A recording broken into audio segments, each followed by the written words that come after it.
Breaking right now, a large industrial fire burns out of control in Indiana. Thousands of people forced to evacuate their homes. We'll have the latest on the fight to get it under control and the concerns over toxic chemicals coming from those flames. Also happening now, newly released body camera video from that deadly Louisville bank shooting. It shows officers responding and then being met by a hail of gunfire. More on what this video reveals and what we're learning about the gunman's plans and the latest on the officer still fighting for his life. And President Biden is in Northern Ireland this morning. He's there to mark 25 years since the Good Friday Agreement. His message to the country as tensions still exist and Biden's personal connection to the trip. Thank you for joining us. I'm Ellison Barber. And I'm Zincle Asamoah. Thanks for starting your day with us. Joe and Savannah are on assignment. We will start with that extraordinary body camera footage released by the Louisville Police Department. It shows the moments officers confronted the gunman from Monday's fatal shooting. It comes amid growing anger and frustration at yet another act of gun violence in America. NBC News correspondent Morgan Chesky joins us now from Louisville with the latest. Morgan, this is some really dramatic, disturbing footage. It's also footage that we don't typically see. It is from the officers who first responded and first engaged the shooter. Walk us through what this video shows and why it's so notable. Yeah, Allison, good morning. In this video, as chilling as it is to watch, police say it shows these two officers, Officer Galloway and Officer Christopher Wilt, doing exactly as they were trained to do, and that is approach that gunman, rush the gunman, and eliminate that threat as quickly as possible. And you can see from various vantage points, both body camera and other video provided by the police department, which has been edited and blurred to some degree. That's exactly what the officers did when they pulled up to this Old National Bank early Monday morning following reports of an active aggressor, an active shooter. And you can see them approach the entrance behind me and then begin to take heavy gunfire from that 25-year-old shooter that authorities say was perched from a higher vantage point in the lobby, firing from behind reflective glass, essentially creating an ambush for any police who responded. We see that moment where Officer Galloway, as he's firing back, he gets grazed, tumbles down the very steps behind me before taking a defensive position and firing that fatal shot. And important to note, he did all of this after his partner, Officer Christopher Wilt, a 26-year-old who had just been sworn into the force, was critically injured with a gunshot wound to the head. From start to finish, from the moment they arrived until that gunman was taken down, 4 minutes, Ellison. That is how quickly all of this transpired, and important to note that from the moment police arrived here on the scene, not a single person inside was fired upon or threatened by the gunman. Police essentially taking the fight themselves and taking him down. Allison. Horrifying video, but acts of absolute heroism. Morgan, I know we also heard from a doctor who took care of some of the victims in this shooting. What did he have to say? Yeah, it was tough to hear him recount the process of these gunshot victims showing up at an area hospital here. And it was very telling as well because he said they almost had to alter, or didn't have to alter their typical plan whatsoever because, unfortunately, they are so used to seeing victims of gun violence in this city. 40 people have already been killed so far this year. And here's some of the emotional words he shared in a press conference yesterday. Take a listen. It's more than tired. I'm weary. There's only so many times you can walk into a room and tell someone they're not coming home tomorrow. And it just breaks your heart. When you hear someone screaming, "Mommy," or "Daddy," it just becomes too hard day in and day out to be able to do that. But to everyone who helps make policy, both at state, city, federal, I would simply ask you to do something. Because doing nothing, which is what we've been doing, is not working. If there is any silver lining in any of this, it is that we've heard numerous patients who were wounded or injured in the shooting have been discharged from the hospital. The only one remaining in critical condition is 26-year-old Officer Christopher Wilt, who had to undergo emergency brain surgery and is currently listed in critical but stable condition. Allison. And Morgan, what's been the reaction to some of those calls for more gun restrictions in the wake of this tragedy? Is there going to be any sort of change in Louisville or Kentucky? Yeah, time will certainly tell. There's different layers to this conversation. Important to note that here in Kentucky, outside of a federal law that would prohibit anyone with a felony conviction from being able to purchase a firearm, there are no laws on the books that would keep someone with a mental health disorder or a substance abuse disorder from being able to go out and legally purchase a firearm. The family of the shooter acknowledged that he was dealing with ongoing mental issues that they were actively trying to help him with, although there was no law in place to keep him from doing so anyway. The mayor also pointed out here, Allison, that this very rifle used in this shooting, under current Kentucky rules, will be auctioned off, could potentially end up back on the streets, and it's his wish that it's permanently destroyed. Whether or not those rules are changed, however, is up to state lawmakers here in this state. Allison. Morgan Chesky, thank you. We appreciate your reporting. Turning now to Northern Ireland, where President Biden is making a historic trip, both personally and politically, to mark the 25th anniversary of the Good Friday Agreement, which helped end decades of violent conflict. NBC News senior White House correspondent Kelly O'Donnell is in Belfast, where President Biden has been speaking this morning. She has the very latest. Good morning, Kelly. So I know President Biden had said that marking the Good Friday Agreement is a major focus of his visit. Can you talk about that and some of the other points he made during this keynote? Yes, Tara, thank you. Good morning and good to be with you. Marking this anniversary is critically important because peace is something that was long desired in Northern Ireland, and now a new generation of young people has lived with peace. But right now, politically, there is concern that because the United Kingdom has left the European Union and there are new political tensions among the different parties, that peace is fragile. And so having an American president come here to reinforce the support of the people of Northern Ireland is considered important. And of course, historically, the Good Friday Agreement is one of the important achievements here in Northern Ireland, also supported by the Republic of Ireland and Great Britain. And so the president wanted people here to know that the United States, even with all of our political problems, supports the people here in Northern Ireland. Here's what President Biden told them.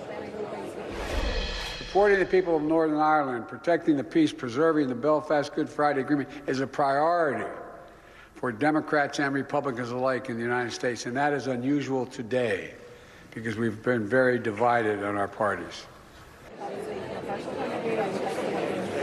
He also emphasized that investment, economic opportunity is a real way to sustain peace over time. That was a big focus of his message today. He brought with him Special Envoy for Northern Ireland, Joe Kennedy III, who will continue to work on those issues. And the president is saying that he doesn't want to make any decisions for Northern Ireland, and that's his movements here and what he has to say has been watched very carefully because there are divisions, but he wanted to show support and encouragement. He also met with the British Prime Minister earlier this morning at his hotel. Zinkley? Kelly O'Donnell, thank you so much for your reporting. We're turning now to thousands of people who've been evacuated because of this fire at a plastics processing facility in Richmond, east of Indianapolis, near the Ohio border. There are fears of toxic smoke in the air. NBC News correspondent Ron Allen joins us now with the latest on this breaking news. So, Ron, let's just dig in here. What do we know about this fire? How exactly did it start? Well, there's a briefing going on right now as we speak. The mayor, the fire marshal, the fire chief there, and they are basically saying that there are still about 2,000 people who are evacuated from about a half-mile radius around this facility. It's a massive place, 175,000 square feet. There are multiple buildings on the site, and the fire effort has been hampered by the fact that there's only one way to get to the fire on this property because there are so many trucks and so much plastic there. There's a lot of plastic. The plastic is what's burning, and it is emitting toxic chemicals, the officials there say, which is why they're evacuating. It's a challenging fire because they can't get to it, and it's expected to burn for several days is the last estimate, so it's going to go on for a while. And interestingly, this morning, city officials are honing in on the fact that the owner of this facility had been warned that there was a fire hazard. There was a a process underway where they were trying to get the owner to make improvements. And one official said it wasn't a matter of if there would be a fire there, but when there would be a fire there.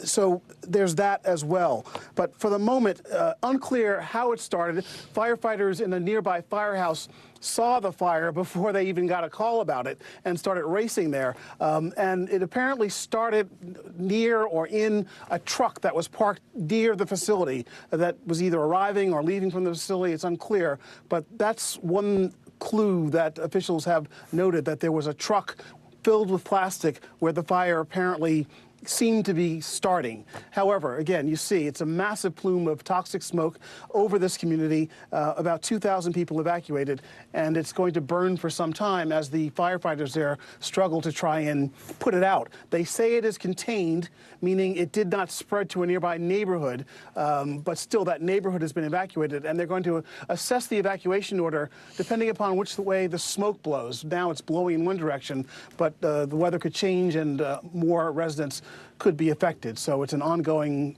situation. Yeah, and I'm sure the community is really concerned about the health and environmental effects. Ron Allen, thank you so much for that. Turning now to Tennessee, where a key vote is being held today about one of those two Democratic lawmakers who were ousted from the House there. NBC News correspondent Blaine Alexander has been following this and joins us now from Memphis, Tennessee. Blaine, this council is voting later today regarding the status of former state representative Justin Pearson.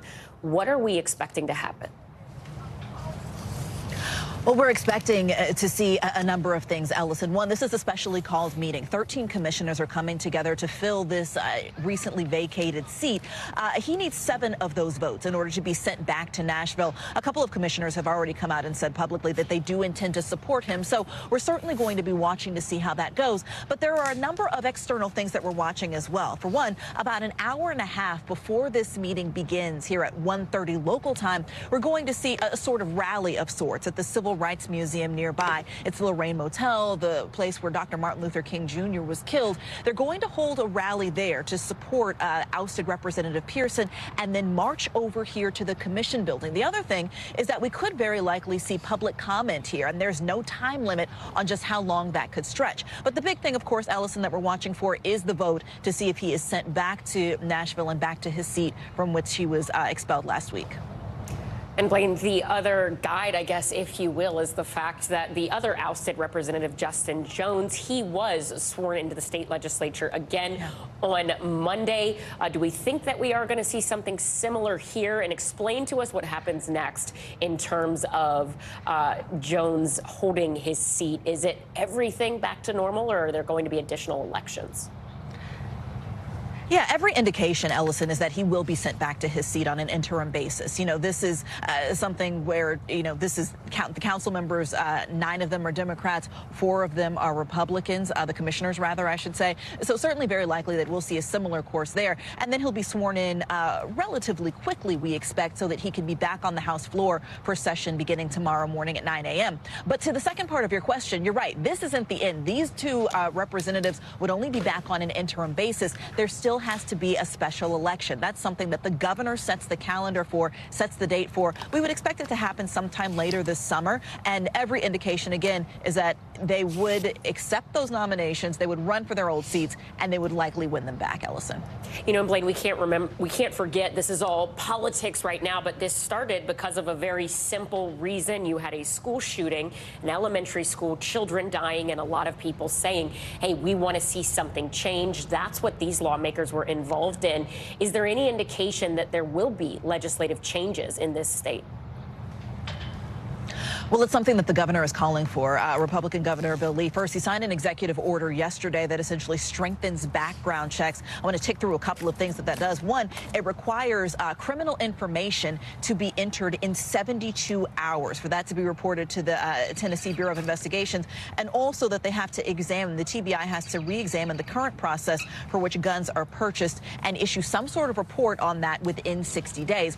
But the governor went a slight step further and called on lawmakers here to put in place a so-called red flag law, something that essentially would keep guns out of the hands of people who deem to be dangerous for themselves and for others. Still no word yet exactly on when or if they'll take that up. Ellison. All right, Blaine Alexander in Memphis. Thank you. Turning now to your Morning News Now weather forecast. Meteorologist Angie Lassman joins us with more on record high temperatures. What are you seeing, Angie? A whole lot of record high temperatures are possible, guys, over the next couple of days across 10 states. Look at them all. We'll be watching for Sioux Falls, Denver. We'll look towards Milwaukee here as we get through the next couple of days. And even as far east as Hartford, Boston, Charlottesville, all have the potential to see some of these record-breaking afternoon temperatures. Here's where we stand for our highs as we head into the afternoon today. 80 degrees for Green Bay, 85 in Omaha, St. Louis heading to 79 degrees. These temperatures running 10, 20, even close to 30 degrees above normal. And this is where we expect these kind of temperatures. July 15th for Minneapolis is usually when we hit a temperature around 84 degrees. Of course, we are far from that. June 10th for Chicago is where we usually hang out into the upper 70s. And it's not just parts of the Midwest and the Northern Plains. It's also parts of the Northeast, places like Syracuse, 79 degrees, running 24 degrees above average. New York into the mid-80s, running 25 degrees above normal, and looking at temperatures that we usually see around the 4th of July. So it gives you just a little bit of perspective of how warm we are for this time of year. And it sticks with us. This isn't just a day or so. This is a couple of days stretching into the weekend in a lot of places like Washington, D.C. We hit the mid-80s there on Friday, and we keep the upper 70s around through any weekend plans you have. Even warmer for Richmond. You see those peak temperatures happening around Sunday when you hit 84 degrees. So perfect couple of days to be outdoors, but a couple things to note, not great for open burning. We're going to see any of that dry brush kind of have the potential to catch fire really quick and spread quick. And that's because we have low humidity and we have strong winds. And that means that those fire alerts are going to be up for 63 million people for at least a little while longer. We also have river flooding that we're watching for Nevada and parts of Montana. Thanks to that warm weather, we're seeing really quick snowmelt, and that's causing some problems with flooding there. Now we move to the south, where over the next couple of days, flooding will also be an issue. Parts of Florida are going to be inundated with rain, guys, and we're looking at up to 5 to 8 inches. We'll see that along the Gulf Coast here as we go through at least the next couple of days. We'll watch for some flooding concerns there, too. Oh, wow. And I mean, Angie, I know you said unseasonably high. Should we expect that into the summer? Yeah, you know, time will tell. Really, this is just kind of the setup. We have a jet stream a little farther to the north, a high pressure that has left us with these really warm temperatures in place. All right, Angie Lassman, thank you so much. Coming up, public phone charging stations are nearly everywhere, but the FBI says maybe don't use them. Later this hour, why getting that extra battery charge is not worth the risk. You're watching Morning News Now. We're back with the escalating tensions between Manhattan District Attorney Alvin Bragg and Trump allies in Congress. Yeah, Bragg filed a federal lawsuit yesterday against Republican House Judiciary Chairman Jim Jordan. He's looking to block a subpoena the committee issued to Bragg related to the Trump investigation and indictment in Manhattan. Let's bring in NBC News Capitol Hill correspondent Ryan Nobles. Ryan, good morning. Break down for us what is in this lawsuit and remind viewers how we got to this point. Yeah, Allison, first of all, this is a long lawsuit. It's 50 pages, and it has a lot of information in it. The most important part of it is the tangible ask that Bragg makes to the court that prevents the Judiciary Committee from subpoenaing Mark Pomerantz, who's a former member of the District Attorney's Office, who is the first prosecutor who led the case against Trump before leaving the office earlier this year. And then, of course, it asks to block any future possible subpoena of Bragg himself. But also within this lawsuit are the details behind which the District Attorney's Office claims is a campaign by House Republicans to tarnish Bragg's image, to threaten him, and to prevent him from doing his job of prosecuting Donald Trump, in this case, for a crime they believe he committed within Manhattan that has no jurisdiction from the United States Congress.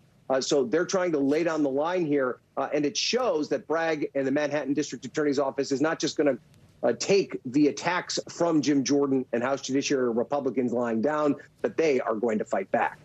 And Ryan, notably here, Congress does not have the power to supervise state criminal prosecution. So talk to us about what Jordan's reasoning is here. And I know he's fired back in response to Bragg's lawsuit. What exactly is he saying?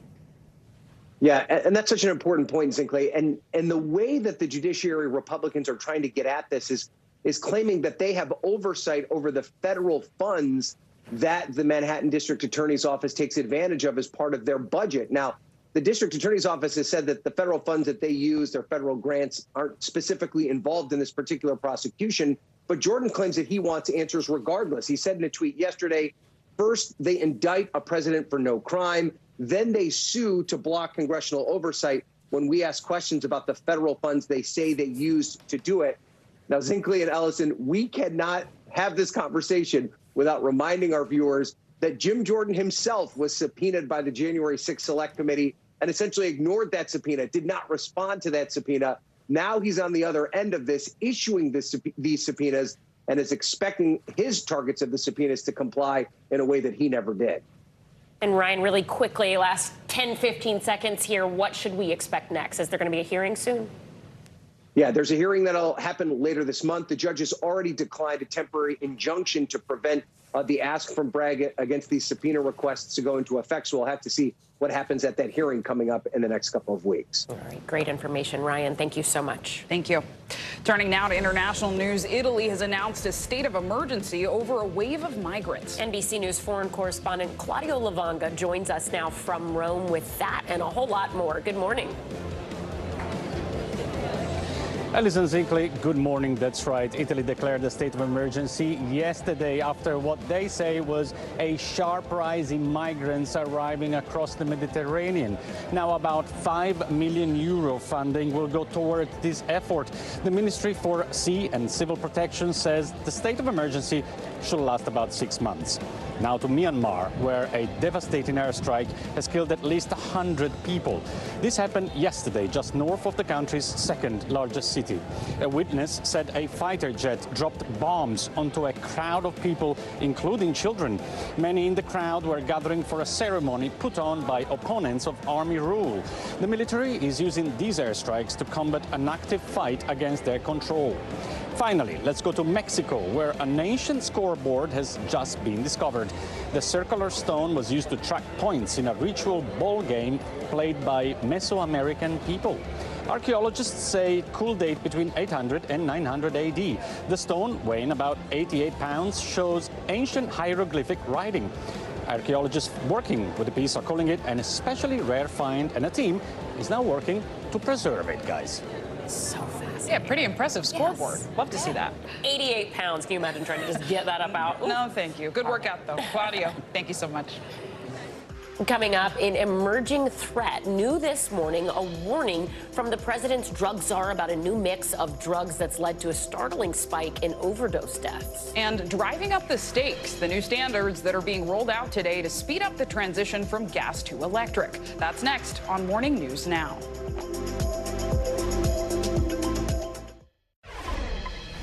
We're back with the growing tensions over the future of medical abortions. All eyes are on the appeals court this morning as the deadline approaches for both the plaintiffs that filed the Texas lawsuit and the Justice Department to file last-minute motions. We could see a decision come down at any time. Meanwhile, Democratic lawmakers are pushing back alongside some of the biggest drug makers in the country. NBC News senior legal correspondent Laura Jarrett has the details. The fight over mifepristone access is raging in federal court right now, but the case is also attracting some notable attention outside of the courtroom. A show of force from Big Pharma, now wading into the battle over a widely used abortion pill. More than 600 drug makers and biotech leaders signing on to a scathing condemnation of that ruling by a federal judge in Texas, invalidating the FDA's longtime approval of mifepristone, accusing the judge of activism. Now it's now been shown that courts can step in and overturn a scientific decision. Dr. Amanda Banks, former CEO of Blackfin Therapeutics, who co-authored the letter, says the judge's ruling sets a dangerous precedent that extends beyond the abortion issue. If one medicine is subject to this kind of outcome, really any medicine is. President Biden also slamming the decision. My thoughts are it's completely out of bounds what the judge did. While the anti-abortion group that filed the Texas lawsuit is doubling down, writing in a statement, quote, the FDA failed to abide by its legal obligations to protect the health, safety, and welfare of girls and women. With the Texas order set to go into effect early Saturday unless blocked in the courts, Democratic governors are not wasting any time taking matters into their own hands. We're taking a close look at all of our options. Massachusetts, Washington State, New York, and California all now stockpiling years' worth of mifepristone or an alternative abortion pill. So I'm proud to announce that New York State will create a stockpile of misoprostol, another form of medication abortion.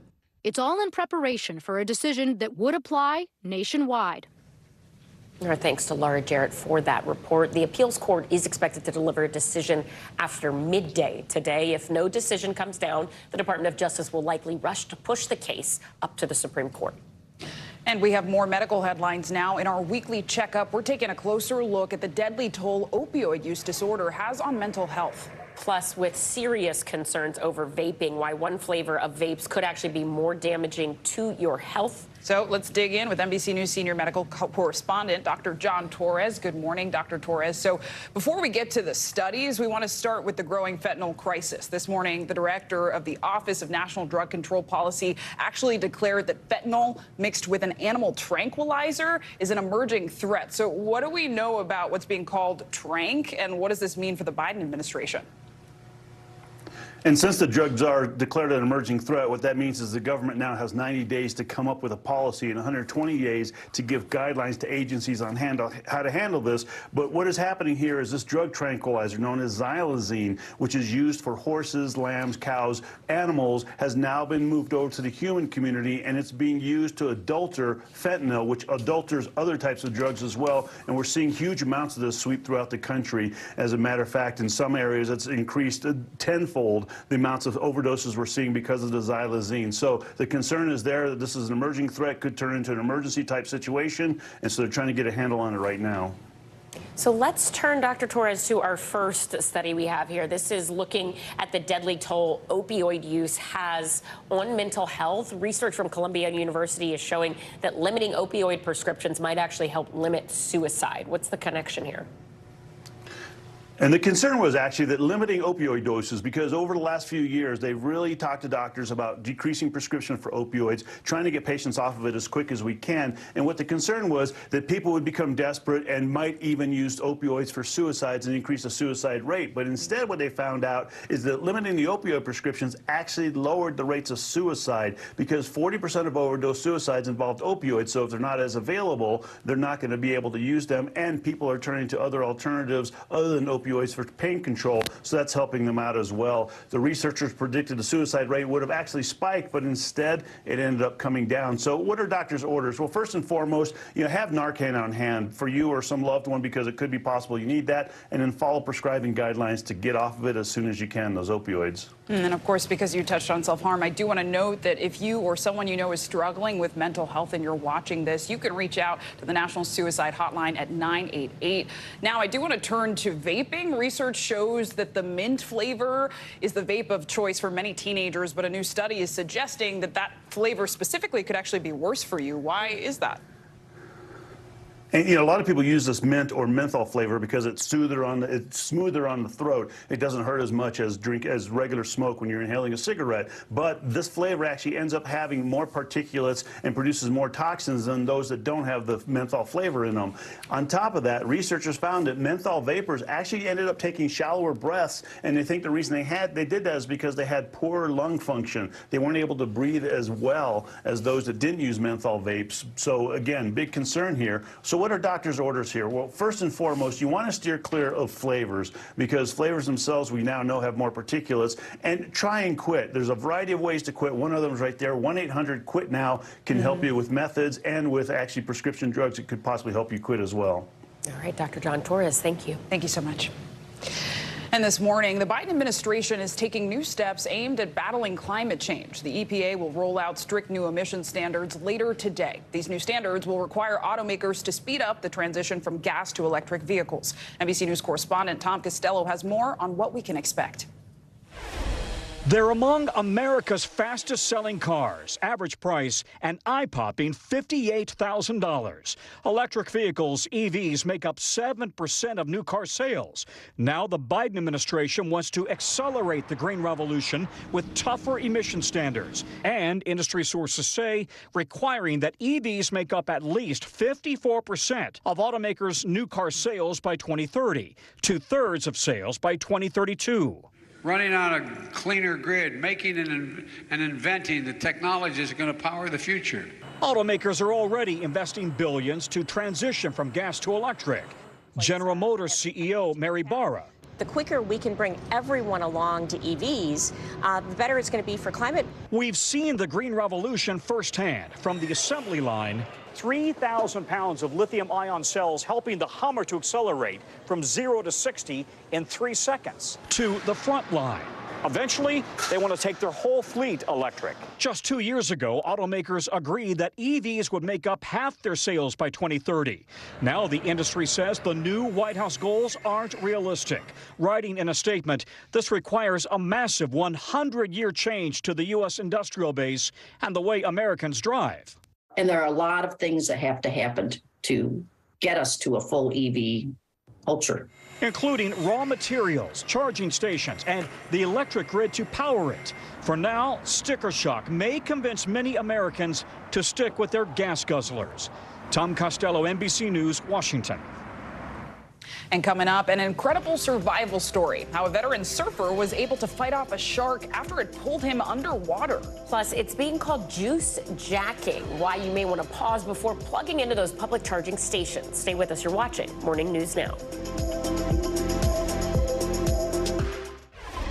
Now for a tale of friendship and heroism that helped save a veteran surfer. Mike Morita was attacked over the weekend by an 8-foot tiger shark in Hawaii. He managed to fight off the predator and survived thanks to the quick actions of his friends. NBC News Now anchor Gotti Schwartz has the incredible story. Hey there, the man you're about to meet, Mike Morita, says he has been surfing the same spot in Oahu for more than 20 years. Then Sunday, a sudden shark attack from below threw him into the fight of his life. Miraculously, he did exactly what he was supposed to do. He stayed calm, fought back, and started punching that shark right in its nose. For a man who was just a whisper away from death, Mike Morita is in a pretty good mood. So with the pain medication, and this nice soft hospital bed, I'm at about a 2 or a 3 as far as pain. The 58-year-old surfer had been catching waves in Oahu this past Sunday when he felt what he first thought was a seal latching onto his leg. I just felt the pressure and the strength of it. The longtime surfer quickly realized he was face to face with an 8-foot tiger shark. I started to pray to God and I said, God, let this shark let go of my leg. And I was going back and forth with it. It didn't let go. So I guess God wanted me to fight. So fight is exactly what he did. I started punching it as hard as I could, but I felt my punches were so weak and slow. The shark dragged him underwater with one leg in his mouth, so Morita says he wrapped his other leg around the shark like a bear hug and squeezed. My hand went right to the gill, and as soon as I got to the gills, it released me. While he bled heavily from his leg, other nearby surfers rushed to help. I looked back, and I saw how bad my leg was. From my ankle to like almost, halfway to my knee, there was no meat. It was only the bone.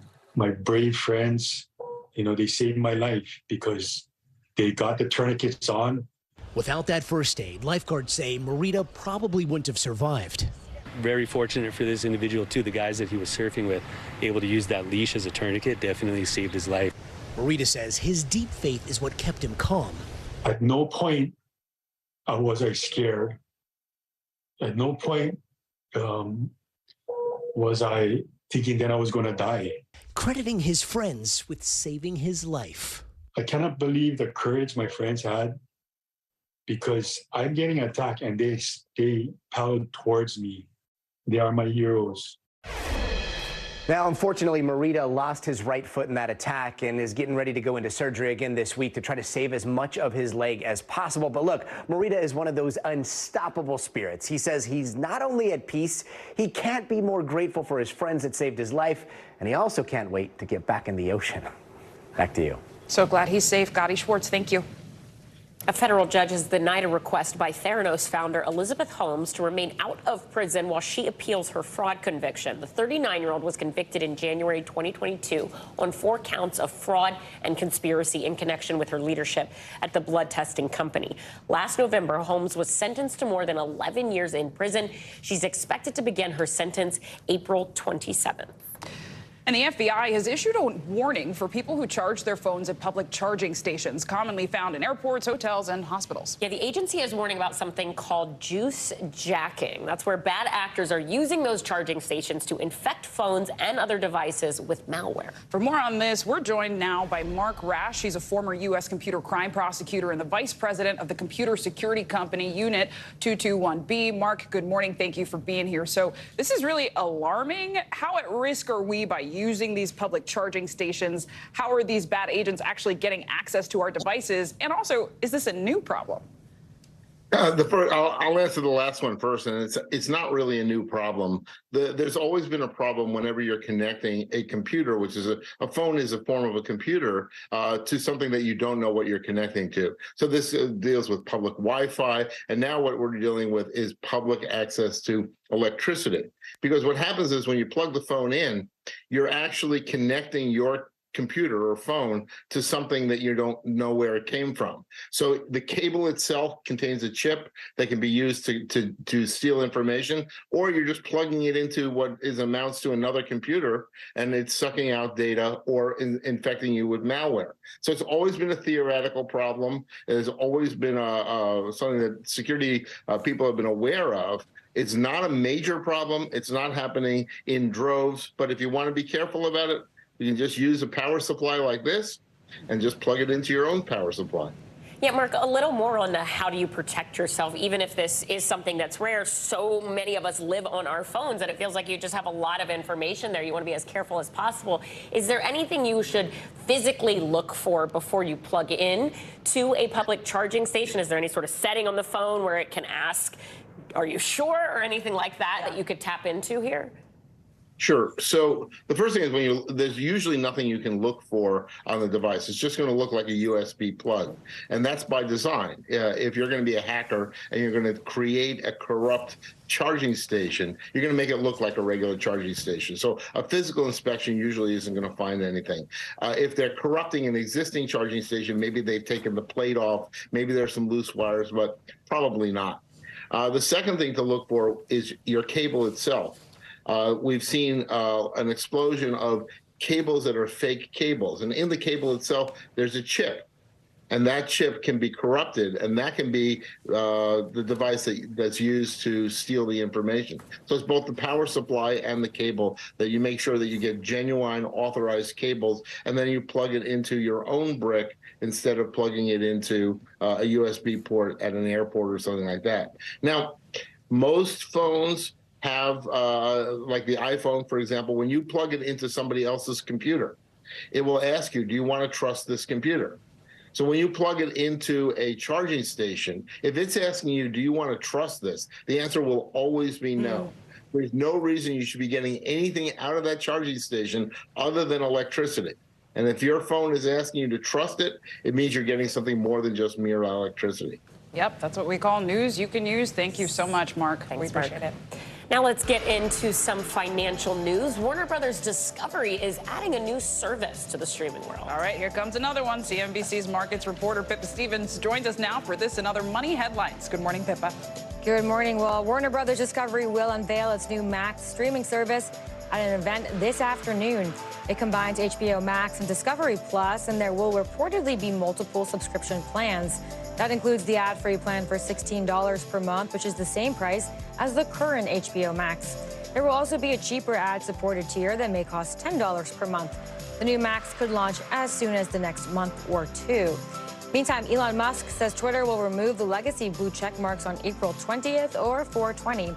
In a tweet, he says this is the final date. If the move goes ahead, Twitter will have verification marks only for paid users and businesses, governments, and government officials.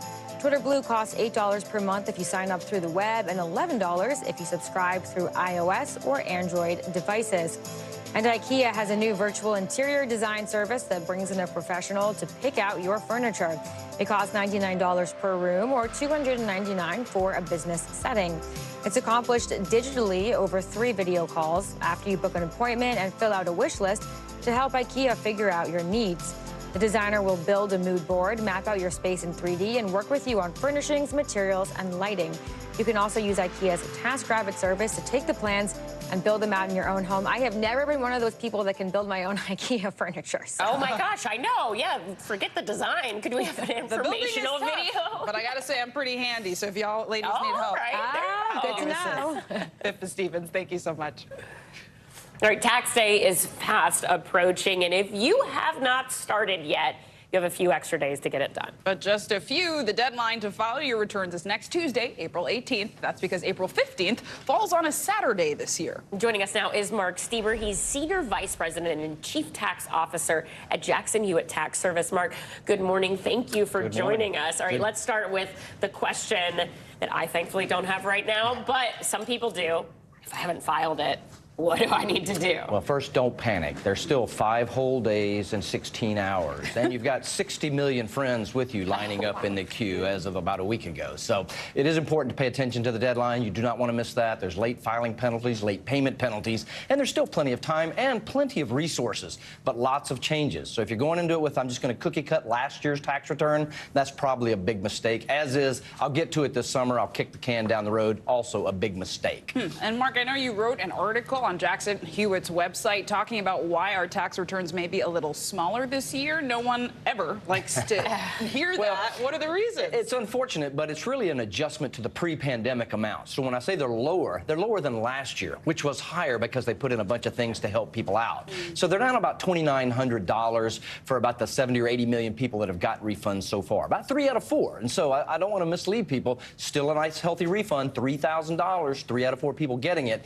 but it won't look like last year's because there was a lot of supersized stuff in last year's return. But there's also a lot of other things to watch out for. A lot more people are self-employed this year, a lot more crypto activity, a lot more people doing a lot of different things, getting married, having children, going back to college. All of those can add money to your tax return. And the biggest mistake you make, rushing through just to get it done and you leave something off, because trust me, the IRS is not your friend when it comes to finding you extra money. They find themselves money. So you leave it off, it stays off. So pay attention, use your time wisely, find those documents, find last year's return, and get some help from a trusted, branded, trained pro. Time is of the nigh. You mentioned earlier that there are new laws this year. Can you remind us of those and tell people what they should be looking at? Yeah, there's a lot of new changes that were really same as the refund. Reversion back to pre-pandemic amounts. Child credit lower. Dependent care credit lower. No longer can take a charitable donation unless you itemize. So a lot of things changed, but they really just changed back. Bigger than tax changes, and I tell people this every year, are life changes. Taking care of your dependent parents, starting some new side gig, doing things out of your home because of the pandemic. All of those can have a material impact and a bigger refund if you don't overlook them. And Mark, you importantly mentioned crypto. It's really important people remember, even though those are digital assets, they do need to be filing. Number one mistake I see every year is 2 things. One, they think they don't have to put it on the tax return if they didn't cash out. That's not true. If you traded or converted or had a fork or any of those other things and got new crypto, that's probably a taxable transaction. The second bigger mistake is calculating your gain based on your basis. If you don't calculate what you paid for it and what all went into that, you might calculate your gain incorrectly, and in many cases too large, and pay too much in tax. And again, your IRS friends are not going to say that's too big a number, you need to lower that. Pay too much, they keep it. And that's even if you're someone who only has like a little bit of crypto on Robinhood or what have you. Exactly. Everybody's got to report it. If you had transactions and you had a gain, if you're happy, you probably had a deal that you need to report. That's a good morning. If you're happy, tax it. Okay. I like that, Mark. Mark, thank you. We Good to be here. 5 days. 5 days. Thanks, Mark. And coming up, food and drinks with friendly competition on the side. From Scrabble to Uno, even axe throwing at happy hour. We'll explain why so many restaurants and bars are adding games to their menus. Stay with us. This is Morning News Now.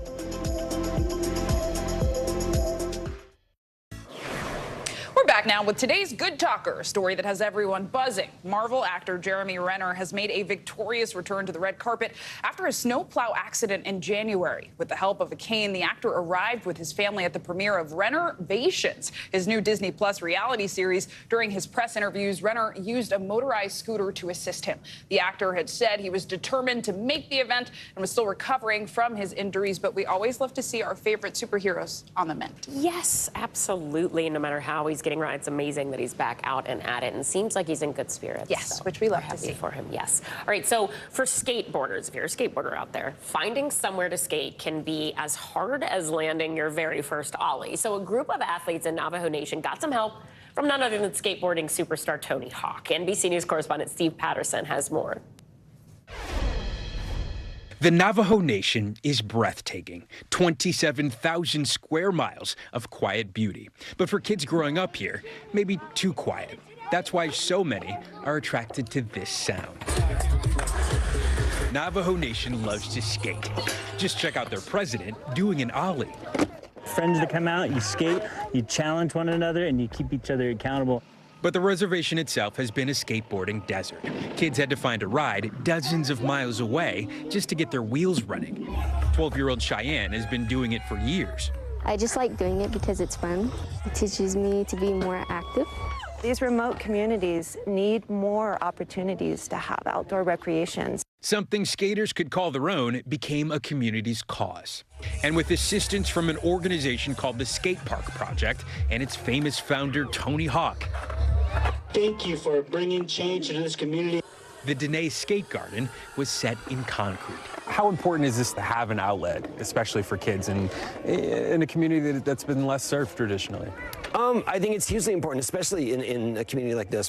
When kids find skateboarding, I think they find something that speaks to them in a deeper way and something that can teach them a lot of life lessons about overcoming their goals, about overcoming challenges. Now, somewhere like that exists right here. I'm really excited for them so that they can be here, they can be a part of the community.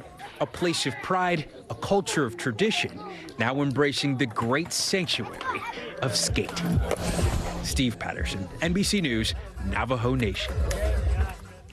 And finally, this hour, bars and restaurants are looking to make a comeback after taking some major hits during the pandemic. Yes, there's nothing like a good drink with friends and a little friendly competition. These bars are bringing customers in with trivia and honestly a whole lot more. So for more on this, let's bring in a familiar face, one of our favorites, our very own Joe Fryer. Good morning, Joe. Hey, good morning. Are you guys both trivia buffs? I'm not good at it. You're not good. I'm also not good, but I You love don't to have to be good. That's the Oh, key. If you are a history buff, if you're a pop culture aficionado, this trend might be for you. A growing number of bars and restaurants across the country are adding trivia nights to the menu to bring people together for a few drinks and a whole lot of fun. Ben Affleck and what other actor are both returning as the Caped Crusader in the movie The Flash? If it's Tuesday night, it's trivia night at Lexington Public on Manhattan's Upper East Side. Michael Keaton. We've been coming here like pretty much every week. Tuesday night trivia brings me to the bar. I really love pop culture. I love geography, like current events, politics, and sports. Teams like this one meet up weekly for some friendly competition. Gets us out on a Tuesday night, so it's nice to have a routine. Owner Chloe Patelis added the trivia night as a way to draw customers to the newly opened bar. And she says it's a winning answer. Tuesday night business is up 50%. It's brought in so many people that might not have found this location. NYC Trivia League supplies bars like Lexington Public with equipment, hosts, everything they need to run their own trivia nights, besides the beers and wings. The group has seen a rush of interest post-pandemic and added 24 new trivia nights since November. We've seen more players. We've seen them coming back more often. And it's not just a New York City phenomenon. The company King Trivia runs events in about 35 states. They've gone from 200 weekly events before the pandemic to more than 300 now. More different types of venues are open to it today. So the popularity has surged. It's way higher. But it's a much more difficult landscape today than it was before. It's part of a larger trend combining eating and drinking with entertainment. More than 80% of Americans have tried it out. For customers watching their wallets, it provides added value, while bars get an influx of patrons and improve their bottom line. Before the pandemic, is a trivia night something that you would have even considered? I know a lot of bars did it, but that's not something that I would have considered. It's amazing. I would never go back. And if you're looking to add a dose of competition to your nights out, trivia is not the only option. At some places, customers can throw an axe in between sips of beer or even play pickleball during happy hour. An event night like this, that's their personal trainer, so they have to go. They have to commit to it. Otherwise, they might have just thought, I'm going to go out tonight. Maybe I'll just stay in and watch TV. You're like a personal trainer. Just like a personal trainer, yeah. A personal trainer gives you a little extra oomph to get out the door and go drink and eat wings. The team we spoke to, by the way, at the beginning of the piece did actually end up winning that trivia tournament last night. They call themselves Shark Shank Redemption. One of the team members told us that she was actually a contestant on Jeopardy. So there's some serious competition there. That makes me nervous. That's a bit of an unfair. I was going to Google trivia, and then I'm like, wait, what? Wait, real expert. I love that. But Good for clearly them, though. a growing trend. Yes, very cool. Thanks, Joe. Joe. Thank you. Well, that does it for this hour of Morning News Now. The news continues right now.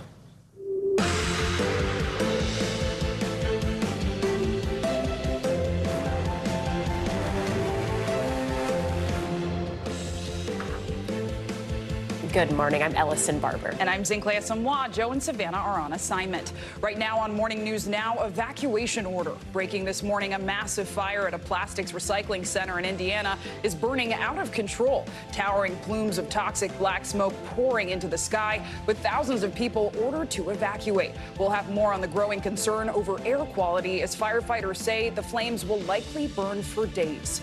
Ambush attack less than 48 hours after police say a gunman opened fire at a Louisville bank. Police have released body camera video of what they call 7 minutes of horror. Really, it shakes the core. It shakes the core to know that life was being lost. Officers are now saying about the nature of the attack and what we're learning about the victims, including one who had just moved to Louisville only 3 weeks ago.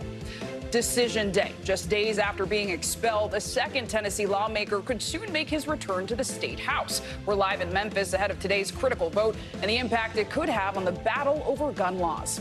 Biden in Belfast. The president landing in Northern Ireland this morning. He's there to mark 25 years of the Good Friday Agreement that ended decades of political and religious violence. But the visit comes amid heightened tensions. Why this trip is both political and personal for the president.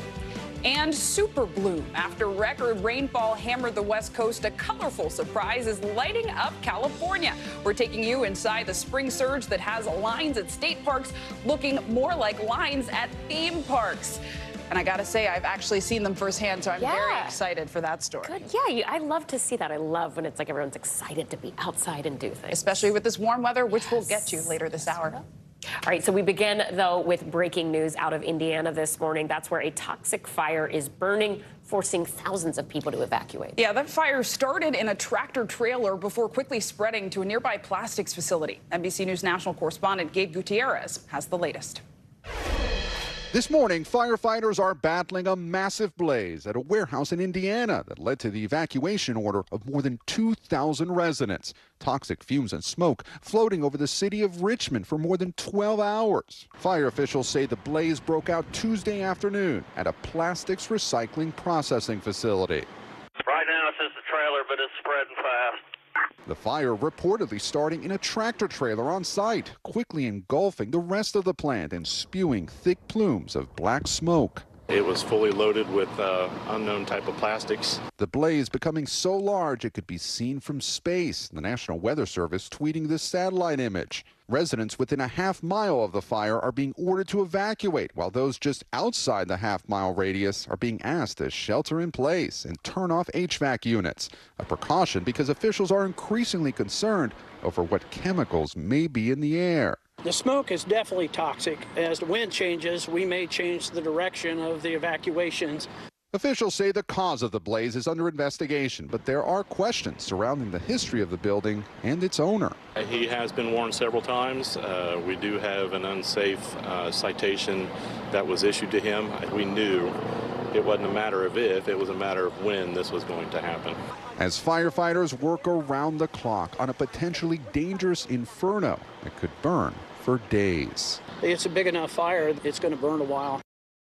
That was Gabe Gutierrez reporting. As Gabe mentioned, public schools remain closed today, but nearby Indiana University East will hold virtual classes as the rest of the campus operates on a limited basis. We're also getting a clearer picture this morning of what happened at that deadly bank shooting in Louisville. Police released dramatic body camera video showing officers rushing toward the gunman as he was firing at them. NBC News correspondent Morgan Chesky has the latest. As chilling as these videos are, police say they show these two officers doing exactly what they were trained to do, engage the gunman to eliminate that threat. Now, these videos have been edited by the Louisville Police Department, but they do capture that crucial 4-minute window from the moment police arrive to when that gunman was taken down. And we do want to warn you, some of what you're about to see is tough to watch. Intense new police body cam video captures two Louisville officers rushing towards the gunman, hidden inside Old National Bank. One bullet grazing officer Corey Galloway, who scrambled to take cover and return fire after his rookie partner, Nicholas Wilt, was shot in the head. I think I got him down. I think he's down. Authorities say the suspect, 25-year-old Connor Sturgeon, was in an ambush position, shooting from behind the lobby's reflective glass until Officer Galloway fired the fatal shot. Yeah, suspect down. Get the officer. These new images show the shooter inside the bank. Armed with an AR-15, investigators say he purchased legally less than a week earlier from a Louisville gun store. Officials say Sturgeon waited for police, shooting at bystanders before striking Officer Wilt, who remains in critical but stable condition. This young man went back in to the line of fire in order to protect others. In a statement to NBC News overnight, the shooter's family, writing in part, their son had mental health challenges, which we as a family were actively addressing. There were never any warning signs or indications he was capable of this shocking act. Dr. Jason Smith, who treated the victims, getting emotional and pleading for action. To everyone who helps make policy, both at state, city, federal, I would simply ask you to do something. Because doing nothing, which is what we've been doing, is not working. We're also learning more about the 5 lives lost. James Tutt had just celebrated his 64th birthday. Those who knew him called him a finance genius with a heart of gold. 63-year-old Thomas Elliott, a beloved mentor to many friends. 40-year-old Joshua Barrick, a husband and father of 2, was an active church member. The last thing he said to me was, "I'll do whatever you need me to do." 45-year-old Juliana Farmer had moved to Louisville to be closer to her daughter and grandchildren. My grief is that I can't hear her voice anymore. I can't tell her how much I love her. And today, regarding the family of the gunman acknowledging some existing mental health issues, there are no laws in Kentucky outside of federal laws that would prohibit someone with a felony conviction from purchasing a firearm, that would keep someone with a mental health disorder or substance abuse disorder from being able to go out and legally purchase a gun. Not only that, but the mayor here is outraged because under existing law, this very rifle won't be destroyed but auctioned off and could potentially end up back on the streets. In the meantime, in neighboring Tennessee, Republican Governor Bill Lee just signed an executive order that would strengthen background checks and red flag laws for anyone looking to purchase a firearm. We'll send it back to you. Sobering reporting, Morgan. Thank you. Later today, a Tennessee council is expected to vote on the future of Justin Pearson, one of those 2 state representatives ousted last week as a result of leading gun law protest on the state legislative floor. This was the scene on Monday, moments after Justin Jones, the other ousted representative, was sworn in again. NBC News correspondent Blaine Alexander joins us now from Memphis, Tennessee, with whether or not Pearson may have a similar fate. Blaine, the council is voting later today. What are we expecting to happen? Well, Ellison, good morning to you. That's right. They are going to be voting at 1:30 here local time at a specially called commission meeting here behind me.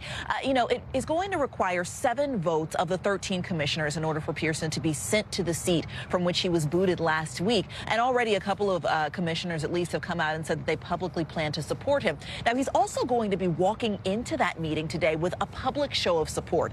A few hours before this meeting is set to begin, there's going to be a rally at the nearby Civil Rights Museum here in Memphis. Memphis. And then those supporters are going to walk over, march over, and attend that commission meeting. So we certainly expect to see a show of support. We're expecting the possibility of some public comment around all of this. And remember, this is something that's garnered a lot of attention, not just here in Tennessee, but from around the country. Now, as for the timing of this, we're waiting to see what that would look like if he is reinstated, how quickly he could be sworn in. And it's very possible, Ellison, that we could see those two ousted but now possibly reinstated lawmakers back on the floor for session tomorrow morning.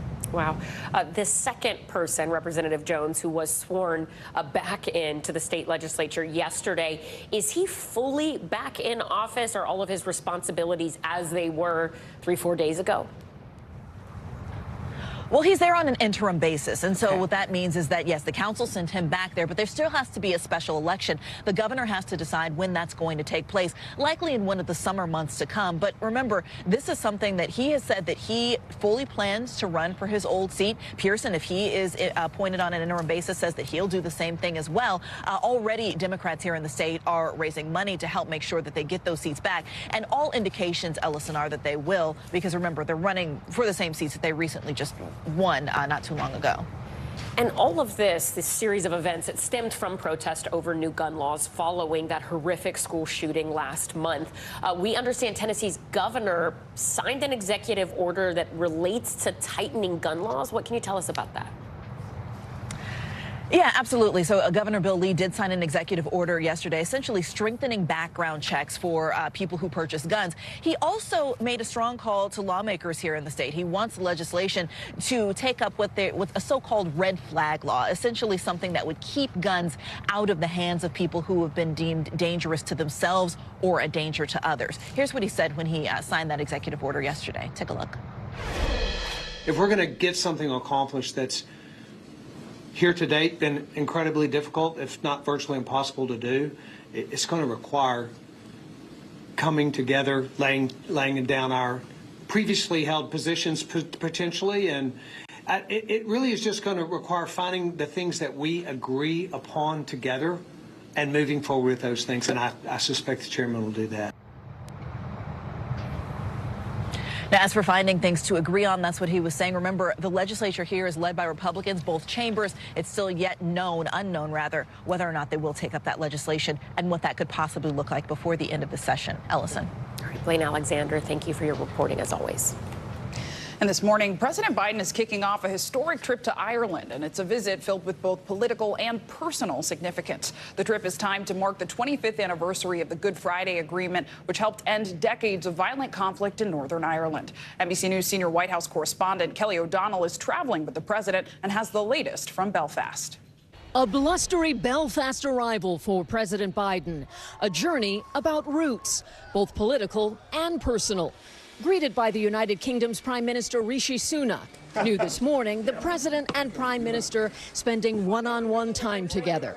Today is about marking 25 years since the Good Friday Agreement that ended Northern Ireland's decades of civil war and conflict with Great Britain. Keep the peace.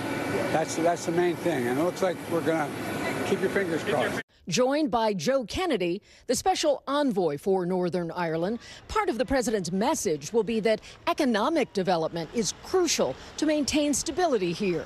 Tensions are heightened after protests in Northern Ireland marred the anniversary.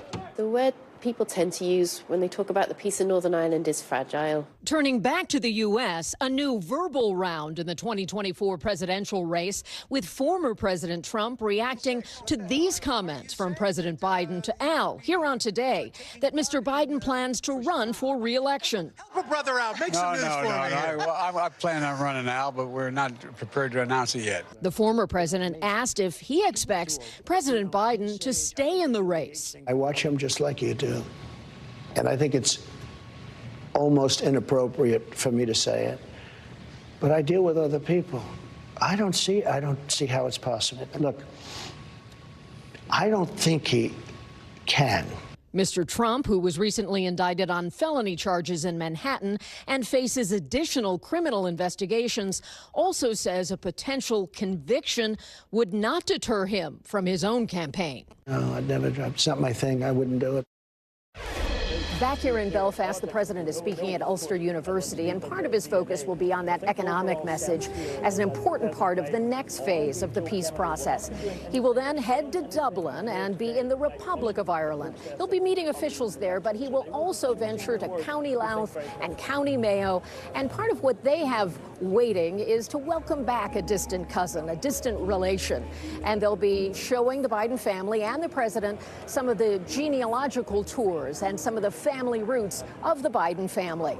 And we expect that that will be a part of the president's tour that will be especially personal. Politics and the personal side during his time here on the island of Ireland. Back to you. Kelly, thanks so much. Now to the latest on the imprisonment of Wall Street Journal reporter Evan Gershkovich in Russia. Earlier this week, the State Department designated him as being, quote, wrongfully detained. Gershkovich was arrested last month on espionage charges, which the paper denies. This morning, the special presidential envoy for hostage affairs, Roger Carstens, spoke with our colleagues on the Today Show about this case. So I had a chance to talk to his family a few days ago. Of course, I'm grateful that the president was able to call him yesterday. I'll have a chance to visit the family in the coming days. Typically, when a family is designated as a wrongful detainee, or an American is rather, we move over to wherever they're located in the United States or frankly around the world and spend time in their living room talking to the family, giving them a sense of how we plan to progress, to partner with the family and pursue the release of their loved one. In terms of how he's doing, we don't have that much information right now. As you know, the Russians have not yet granted consular access. We do have some reports coming out of a legal team that he seems to be okay and in good health and in good spirits. But Lefortovo prison is famous for isolating its captives, so we don't really have a strong sense yet, and hopefully we'll have a chance to gain consular access and be able to give you a better report. As you mentioned, the administration has officially designated Evan Gershkovich wrongfully detained. This seems to be a diplomatic term of art, but what does it mean? What does that enable you to do to secure his release? What is the strategy? What it does, when someone's declared to be wrongful, it gives us now the obligation required by law after the passage of the Levinson Act. That obligation requires us to go bring Evan home in this case. So instead of what you might have in a normal case where an American might be arrested, that American might be guilty, for example, or they may not be guilty, once someone's declared to be wrongful, that the United States government tries to harness all of its resources and start working for that release. And frankly, that's what we're doing now. We're trying to bring all elements of this government, and not just this government, but we're trying to partner with members on Capitol Hill, members of the media, frankly, third-party intermediaries, nonprofits, NGOs, and also the family to bring Evan home. What leverage does the U.S. have over Russia when it comes down to negotiations? I mean, do you foresee this comes down to, as it did with Trevor Reed, as it did with Brittany Griner, a prisoner swap? Well, I really can't get into the specifics. Every time we start negotiating in public, we start to my mind, we start to lose our leverage. We lose our ability to affect that release. So some things I think have to be done in secret so that we can maintain that open chain with the Russians to determine what's it going to take. But, you know, we've also been working on Paul Whelan's case for quite some time, and we have to find a way to get both Paul Whelan and Evan out. And frankly, it's going to be hard. It's never easy, but I'm confident that we'll find that way. Evan Gershkovich was 31 years old. He'd grown up in New Jersey. He was the son of parents who had fled the Soviet Union. The Wall Street Journal said he loved Russia. He loved Moscow. It was like a second home for him. If he is convicted, he faces up to 20 years in prison. Always alarming to see a journalist detained. We're hoping he's released soon. Now, let's turn to some parts of the country that got a taste of summer heat just yesterday. Let's get a check on what else to expect this week with your Morning News Now weather forecast. Meteorologist Angie Lassman joins us now with more. Good morning, Angie. Morning, guys. Spoiler alert, more heat on the way for a lot of folks, but we also have some other things to worry about, and that comes in the form of some flooding with some heavy rain working through parts of the Gulf Coast. You can see in the state of Florida, rounds and rounds of heavy rain. This is impacting Tampa, Fort Myers, Miami, even as far south as Key West. Additionally, along the Gulf Coast, places like Louisiana, Alabama, Mississippi are going to get in on some of this rain as well. Here's the areas we're watching for the concern for some flash flooding. You can see a marginal risk for most of the region, but we do have parts of, again, South Florida under that slight risk. That means that there's a better chance that we could see some flash flooding concerns through that area over the next couple of days. We have seen some of the alerts come down. Daytona Beach was under a flash flood warning earlier today. That has since come down, but you'll notice it stays with us for New Orleans right now, and in parts of Miami, flooding flood watch remains in effect for now. And here's why. We have a low pressure system that's hanging out in the Gulf of Mexico. It's eventually going to move on shore, but in the meantime, it's just bringing some really unsettled weather to much of the Gulf Coast. A lot of that rain is going to push into parts of Louisiana, Mississippi, Alabama, and the Florida Panhandle today.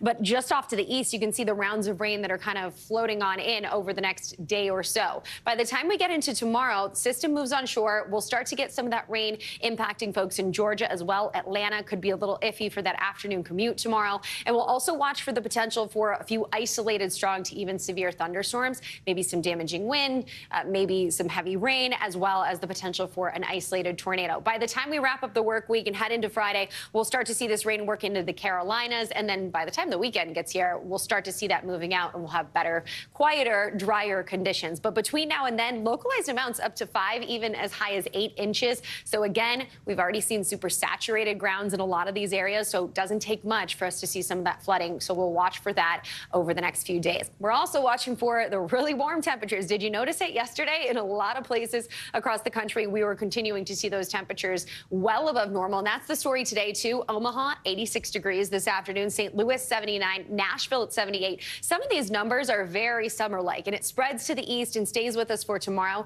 84 degrees if you're out and about New York tomorrow afternoon. Pittsburgh ends up at 80 degrees, and we'll see these conditions lasting well through the weekend, ladies. This will be something that we'll see for record highs, possibly being broken across 10 states. So it's pretty incredible, and it also comes with a couple of issues with our fire alerts that are up for 63 million people. Are those fire alerts this time of year for this region normal? Yeah, yes and no. I mean, if you have low humidity, if you have some gusty winds, it doesn't take much when the grounds are a little dry after winter. So yeah, we're going to watch it, and hopefully we'll start to see those conditions alleviate here in the next couple days. People should be watching closely. Angie Lassman, thank you.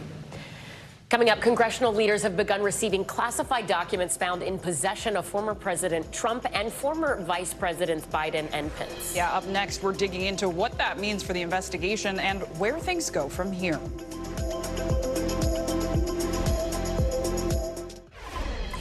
Welcome back. Key leaders in Congress have gotten a closer look at those classified documents that were found in the possession of former President Donald Trump, President Joe Biden, and also former Vice President Mike Pence. So according to a source familiar with the matter, the leaders known as the Gang of Eight have been reviewing the materials, the first step in determining how Congress will respond to these revelations. We're joined now by NBC News Capitol Hill correspondent Ryan Nobles. Ryan, good morning to you. First of all, tell us who is in this Gang of Eight. It feels like there are often gangs of eights on Capitol Hill. What's this one, and what are they doing with these materials? It's a great question, Allison. So the Gang of Eight are the leaders of the intelligence committees in both the House and Senate, and the congressional leaders in the House and Senate. So you've got the Senate Majority Leader, the Senate Minority Leader, the Speaker of the House, the Democratic Leader, and then the chairs and ranking members of both the Senate and House Intelligence Committee. So this is the group that gets access to the most highly classified information, and these documents fall under that banner. This is the documents that were recovered from the homes of former President Donald Trump, President Joe Biden, and former Vice President Mike Pence. And this was a back and forth between the two sides. The Department of Justice did not initially want to hand over this information. They said it was part of an ongoing investigation. They were concerned the material could get leaked to the public. But Congress argued that they have a very specific oversight responsibility here. And if Congress needs to act, they need to see which specific documents are at issue here to see if Congress needs to form some sort of policy prescription to prevent this from happening again. So you have Congress looking at all of this, and then when it comes to former President Trump and President Biden, you have two different special counsels looking into their handling of classified documents. Explain to us a little bit of what's going on at this point with those investigations. Is Congress frustrated with DOJ's handling of those cases? So we really do need to separate the investigations into the congressional oversight. And that's the point that these congressional leaders have made over and over again, that they're not specifically concerned about the special counsel investigation and whether or not that leads to charges for any of the men involved. What they're more concerned about is the problem with classified documents being taken from secure facilities and ending up in the private homes and personal offices of these former leaders. That's a problem that they believe needs to be rectified. and whether it means reforms to the National Archives in the form of actual legislation, or if it just means that the National Archives needs to get its house in order and there needs to be a little bit more careful understanding of them enforcing the laws that are on the books. That's what Congress needs to know. They believe they need to see these documents to see just where they came from and how they got into the hands of these leaders to figure out what role Congress should play in preventing this from happening again. All right, Ryan Nobles, thank you so much. More international headlines now. Tensions rising as China announces plans to close up airspace near Taiwan. Yeah, let's bring back in NBC News foreign correspondent Claudio Lavanga. He joins us now from Rome for this and a whole lot other news from around the world. Claudio, good morning. Alison Zinkler, good morning. Well, there seems to be some confusion over China's plan. Now, originally, it announced that it will close the airspace north of Taiwan for 3 days next week. But now, Taiwan's transport minister said that after their complaint, this no-fly zone will only last half an hour and only on Sunday. Now, Taiwan's defense ministry says the no-fly zone falls within the country's air defense identification zone, and it will disrupt flights around the region. Now, turning to southern Italy, where 400 migrants are still stranded 2 days since activists called for support for an overcrowded fishing boat. The Italian Coast Guard says difficult waters are impacting the rescue. A message left on an immigration hotline said the situation is, quote, dramatic, with several medical emergencies on board and water filling the boat. We end now in Germany, where a defiant squirrel found itself in a sticky situation. This all happened after a pedestrian located a little head poking out of a hole in the road and called for help. Turns out the animal was stuck in a manhole cover. Firefighters had to work to free the squirrel, but found it a little difficult, of course. They say it was quite, quote, uncooperative. Thankfully, they have some experience. The same situation actually happened back in 2019, but firefighters don't know if it's the same culprit. After some determination, the squirrel made it out and ran to a nearby tree. Back to you. You can't say squirrels aren't resilient, Claudio. They know how to get in and out. A lot of emotions there. I'm like worried, I'm upset, it's cute. I don't know how to process it all. Claudio Lavanga, thank you. Thank you. And turning now to Ukraine, where President Volodymyr Zelensky appointed British billionaire Richard Branson as the new ambassador for the country's official fundraising platform, United 24. Branson has become one of the central figures in the fundraising efforts for the war in Ukraine, alongside tycoon Howard Buffett. The two sat down for an exclusive interview with NBC News foreign correspondent Matt Bradley. And Matt Bradley joins us now from Kyiv, Ukraine, with more on his groundbreaking interview. So, Matt, good morning. Let's start with the big picture here. What did Branson and Buffett have to say about Western support for Ukraine? Do they think enough is being done? Yeah, good morning, Zinkler and Ellison. Yeah, I mean, basically, these two men, they've been dealing with this for the past year, ever since this invasion started, and they've been real cheerleaders for Ukraine the entire time. But at the same time, as you mentioned, while they're supporting Ukraine, they're also scathing in their criticism, particularly Richard Branson, of those who are not supporting Ukraine or are continuing to do business with Russia. And I pitched this directly to Mr. Branson. Here's what he told me. We just have to stay 100% united in support of Ukraine as a free world. We've got to supply Ukraine everything it needs to push Russia out of Ukraine, and we just need to give them our complete support. And anyone who dithers from that, I have little respect for. Very little respect for anyone who dithers from that. So as you can see, this is not just supporting Ukraine. This is slamming those who he feels aren't doing enough. Guys? Yeah, strong words there. And Matt, I know the question of when to start rebuilding is already on the international agenda. According to the World Bank, it will cost $411 billion to rebuild Ukraine over the next decade. How do Branson and Buffett think rebuilding should play out? Yeah, I mean, this is something that we've been asking people. We've been working on a separate story about this, and we're asking them, Zelensky, the president of Ukraine, and others, they're saying invest right now. And they're not just calling on governments and international institutions like NATO or the European Union. They're calling on private businesses. And their message is that this isn't just about doing something for the goodness of your heart, that there's a real reason that you can do this. You can expect, as a private business person, a healthy return on your investment. And I put that to Howard Buffett. He says, that we should be investing right now, rebuilding right now, not waiting until the war is over. Here's what he told me. Is there wisdom in rebuilding while the war is still going on? Absolutely rebuild. I learned this lesson in Afghanistan. But rebuild now. Yes, because it's imperative to give people hope, and you do that by showing that things are going to recover, and you do it by showing that people have the confidence in the country. Now, the question is, who's going to rebuild during the war? We look at a lot of what we're doing as an investment in the country, and we're willing to take the risk.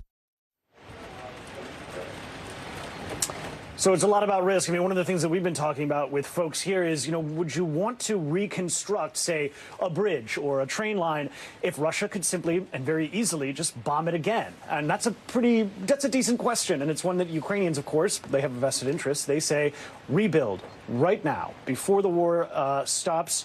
That this is something that should be done right now because, as we heard from one man, why would you wash your face in the morning if you know it's just going to get dirty again? Well, good point.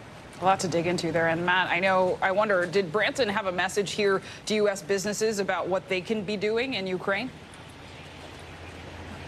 Yeah, and one of the things that it's a continuation of what he was saying earlier about businesses really need to sever ties with Moscow. And again, a scathing criticism from Richard Branson for those businesses who are still doing business in Russia.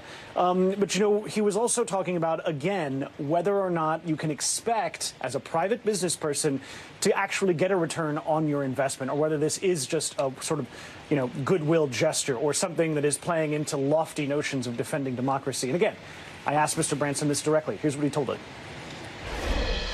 You guys are still promoting what is essentially a philanthropic effort. Is there a for-profit argument for investing in Ukraine? Is there a hard-nosed dollars and cents argument to American private business people to say, put your money back in Ukraine, open up a Starbucks down the street? And are you guys prepared to make that argument? I think Starbucks is a really good example. Why shouldn't Starbucks set up in Kiev and other companies like that? It's got a big population. Why should people outsource work to people who are living in Kiev and give them jobs on an outsourced basis? So obviously, guys, there's a lot of risk when it comes to business people who are investing in a place like Ukraine. But as you've heard the old adage before, when there's blood in the streets, buy property. So maybe that's what's at play here. Guys? Important reporting. Matt Bradley, thank you. All right, coming up, feeling the pinch. Consumers say they're having a harder time getting credit. What that could mean for the long run and your bottom line. Plus, breaking news this morning, the March inflation report was released just moments ago. We're breaking down the numbers next.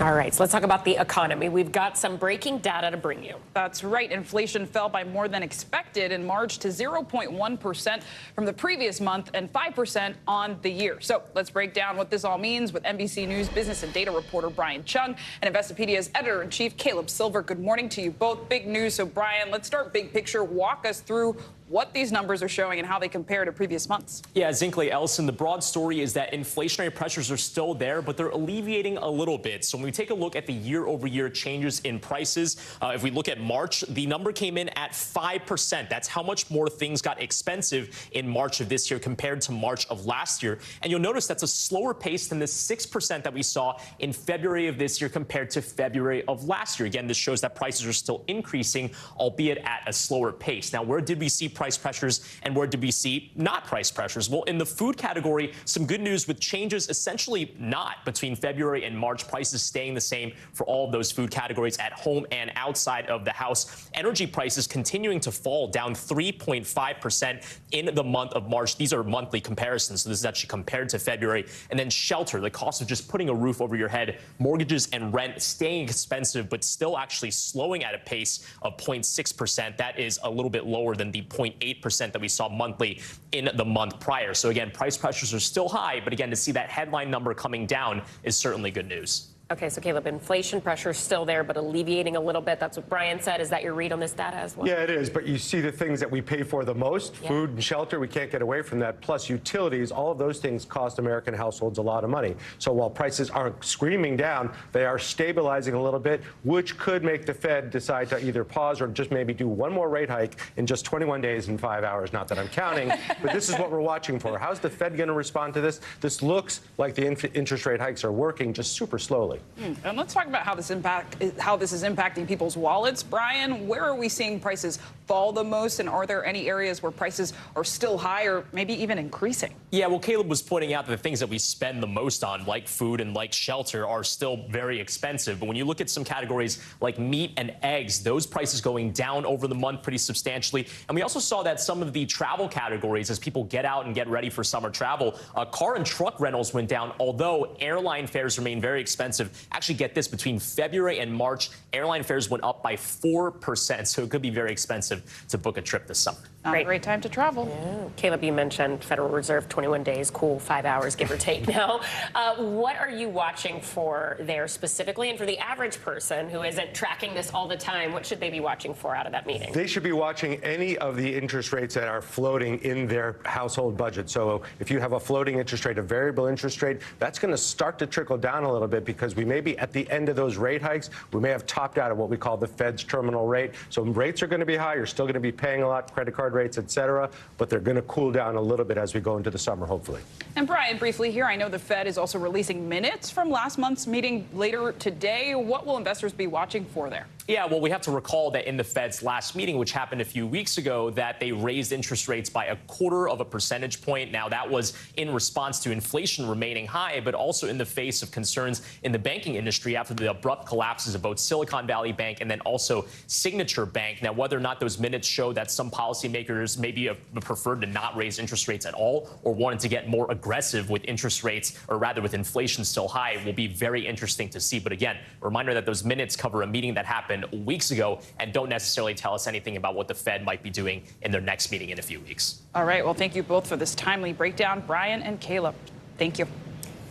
Okay, we have more money news for you now. Consumers say they are starting to feel like it's getting harder to get credit. That is according to survey results released Monday by the Federal Reserve Bank of New York. And consumers are also starting to feel the pinch from inflation and expect most prices to rise, at least in the short term. For more on this and what it all means, we are joined by Farnoosh Torabi. She is a financial expert and host of the Webby Award-winning podcast, So Money. Good morning to you, Farnoosh. Can you help us just put this in perspective, this report? Why is people's perception of how easy it is to get credit important? And how does the government use data like this to try and shape their future economic decisions? Well, good morning to the both of you. You know, this report, the New York Fed report, it's a monthly report. It looks at consumer expectations with regards to things like inflation, the job market, the credit market, as you point out. Expectations are important because just think about how we react as humans. When we expect something, we tend to act upon that, and it can be irrational. And so the government, the Federal Reserve, is concerned when reports like this come out showing that we expect, for example, that credit's going to get harder or that we expect that prices are going to go up, because then that may mean that we will overreact in some ways. We might overbuy, for example, products that we think are going to get higher in the future. We may not go for that mortgage. We may not go for that car loan, and that can depress those markets, sometimes artificially, just because we have these expectations. And so this report is something that the Fed certainly does look at closely, although I will say that this report in March contradicts what we saw in February. And so we have to sort of look more at the broader picture. I think today's inflation report, looking at March more broadly, is more significant when it comes to fueling what the Fed will actually do at its next interest rate meeting. And Farnoosh, we're not just looking at expectations for credit, but also for inflation. The Fed measures that, and that expectation is a mixed bag as well. Can you walk us through what exactly is happening there? Right. And so it is a mixed bag. And I'm glad we're going to walk through this because the headline is a little startling. You know, consumers expect more inflation in the next year. But if you look closely at what they expect to go up, it's not food or gas. It is housing, it is college costs, these bigger ticket prices, which is not great, but it's less alarming than, say, if they thought food prices were going to go up dramatically in the next year, because that may mean that they're going to go and hoard on food, on meat and other sorts of groceries. And what the Fed doesn't want is a heating of the economy. They don't want consumers going out there and buying things more than they should, putting more money into the economy. That has the adverse effect on prices, and it combats their effort to bring down inflation. So good news, we didn't see higher expectations with these sort of day-to-day prices, and we actually saw that track in this most recent March inflation report, where prices sort of stabilized in those core groups. But it is the sort of thing that we do watch closely, because we want to make sure that this expectation doesn't become reality. That's the idea around this. So this is what the Fed sort of sees this expectation report as, a sort of a litmus test of forecasting of what will actually happen. So we want to make sure that people are pretty much aligned with where inflation is and what the Fed's trying to do. Okay, Farnoosh Torabi, thank you so much for breaking that all down. We appreciate it. Sure. And coming up, a medication shortage is forcing cancer patients to look for alternative treatments. What's behind the shortage and the devastating impact it's having? Next. We're back with a warning from health officials that cancer patients are being put in life-threatening situations because of a shortage of medications. Yeah, health officials say these 5 drugs are in short supply, leaving patients turning to alternative options that may not work as well. So joining us now to discuss is NBC News medical contributor Dr. Natalie Azar. Walk us through these shortages. Is there any indication as to why this is happening in 2023 in a country that seems to have so much wealth? Right. I know. We have one of the most innovative medical industries really in the world. So experts say it really boils down to how drugs are made and sold in this country. And there's 3 main reasons. One is the generic market. Think about it from a pharmaceutical company's perspective. You're making a generic drug. You are not going to make any money off of that drug. There's always a financial incentive behind these things. So any chemotherapy that's available as a generic, you're bound to eventually have a shortage there, because you're just not funneling any kind of money into it. The second thing has to do with consolidation in the market, meaning, let's say there's one drug company that makes one drug. If that company runs into labor issues or manufacturing, limitations, you are going to be stuck. And then finally, supplies. About 80% of the active ingredients that are used in a lot of these chemotherapies are manufactured outside of the U.S. So when problems happen overseas, we have no control over that. We just get log jammed here in this country. And Dr. Azar, I also wanted to dig into a 2020 study from BMJ, and it actually found some alarming statistics that the risk of death rose around 10% every month. Cancer patients delayed treatment. How are drug shortages factoring into that? Well, think about it. And this is, if you are a cancer patient or you have a loved one who is being treated for cancer, every hour, every day, every week that you are not being treated is psychologically devastating. And for certain cancers, the longer you go before treatment is initiated, this can have a significant impact in your survival. Hospitals are resorting to using less effective drugs. In some cases, they are also, for example, prior to surgery, a lot of times people are given what's called neoadjuvant chemo to shrink a tumor before surgery. They can't do that now. So maybe the surgical outcome isn't going to be as successful. You can see how the sort of downstream effect of not having chemo available can really impact cancer patients' survival. Are there any solutions on the horizon? Well, first of all, addressing all the issues of why. Yeah. But the FDA has issued guidance, essentially to manufacturers of drugs and biological products in this country that basically will be able to allow them, the FDA is saying we need to have timely and informative information about when you think you're going to hit a logjam and where you think your shortages are going to be so that we can act on that. And then we can go and outsource and get supplies from different places. But there's no one company right now that is, you would think the FDA has control over that, but they actually don't have the capacity to oversee this. So they're aware, and that's the first step, right? But it's not something that's going to be fixed overnight. For the time being, gosh, if you're a cancer patient waiting for one of those medications, you're going to be waiting until supply can keep up with demand, unfortunately. Dr. Natalie Azar, thank you for being here. We'll check back with you. Thank you. Thank you. All right, we are just days away from tax day, and for new moms, that deadline can be just another source of stress. But one program is looking to help struggling mothers with the filing process by pairing them with special nurses with knowledge about taxes. So NBC News correspondent Emily Aketa joins us now for more on her report. Emily, good morning. Zinclay, Ellison, good morning to you. As if we didn't already know, nurses can really do it all. Nonprofit Nurse Family Partnership serves 56,000 families across 40 states every year. The nurses part of this program visit expecting and new mothers regularly to help with a whole gamut of things, including, yes, even taxes, making sure these growing families are getting their due.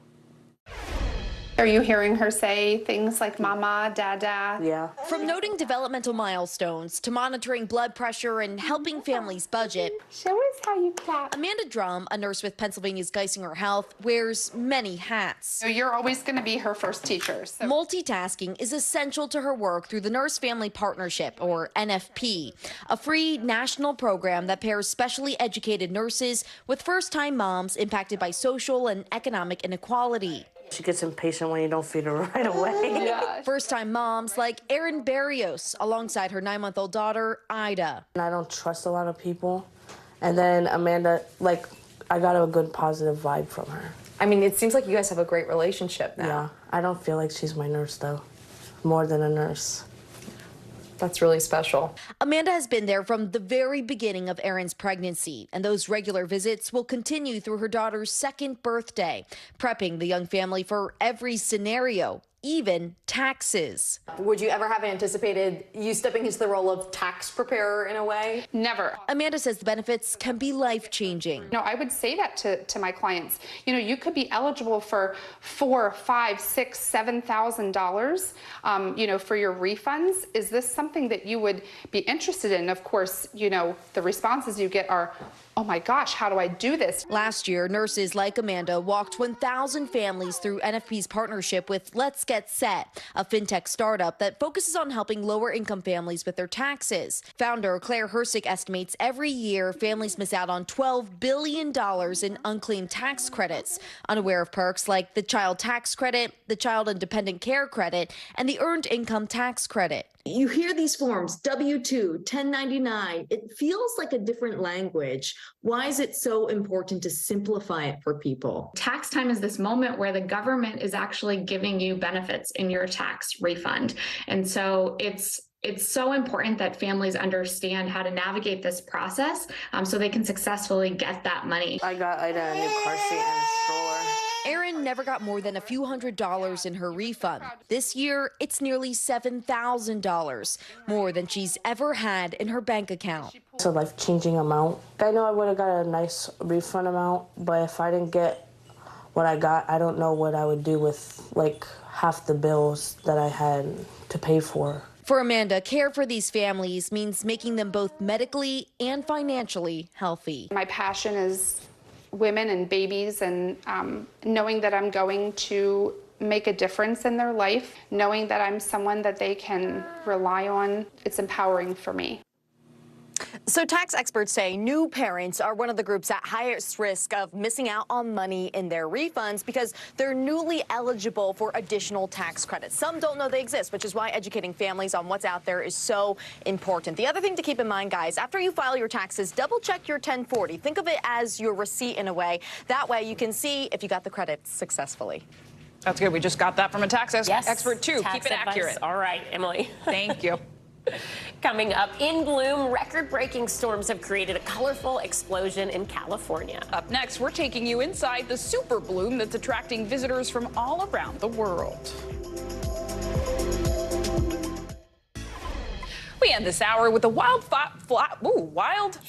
So excited you can't get it out. I honestly am, because it's a super bloom. Spring is in full bloom in California with wildflowers budding all across the Golden State thanks to an extra wet winter. Finally here, NBC News correspondent Jacob Soboroff got a first-hand view of the stunning sights. In the high desert north of Los Angeles, the hills are alive, literally bursting with color. Poppies, lilies, sunflowers, and more. It's like a lot of color. It looks really cool. It's known as a super bloom, a rare and unpredictable outpouring of nature's beauty. We don't irrigate this, we don't seed this.